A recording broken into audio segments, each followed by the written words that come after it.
Mein Name ist Charlotte Knobloch. Ich bin Präsidentin der Israelitischen Kultusgemeinde München und Oberbayern.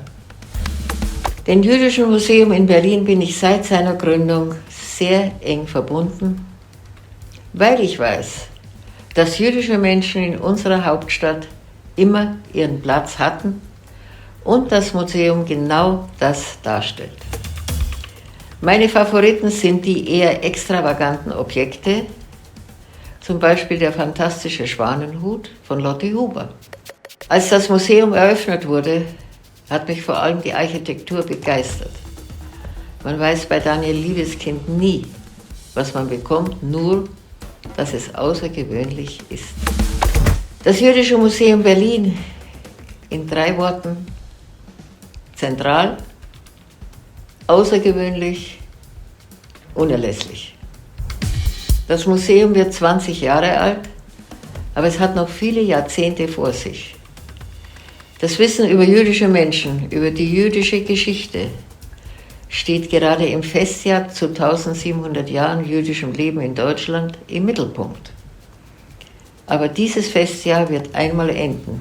Es bleibt aber auch danach wichtig, dass die jüdische Gemeinschaft sichtbar bleibt und es einen Ort gibt, an dem jeder etwas über das Judentum lernen kann.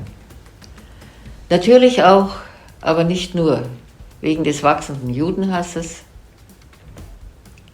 Wir als Gesellschaft brauchen deshalb das Jüdische Museum Berlin, weil jüdisches Leben gezeigt werden muss, weil es Leuchttürme für jüdische Kultur braucht und ganz besonders in Berlin. Für die Zukunft jüdischen Lebens wünsche ich mir vor allem eines: Normalität.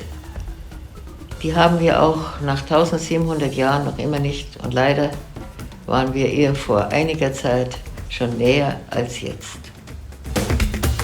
Die Schlagzeile, die ich gerne in 20 Jahren über das Jüdische Museum Berlin lesen möchte, wäre: Festakt mit Beteiligung der ganzen Gesellschaft war riesiger Erfolg.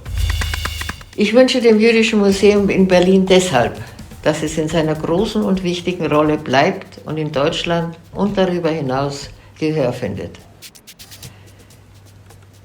Den künftigen Generationen wünsche ich, dass sie nicht mehr danach beurteilt werden, woher sie kommen oder welche Religion sie haben, sondern nur danach, wer sie sind. Den jüdischen jungen Menschen wünsche ich, dass sie sicher und selbstbewusst jüdisch sein können.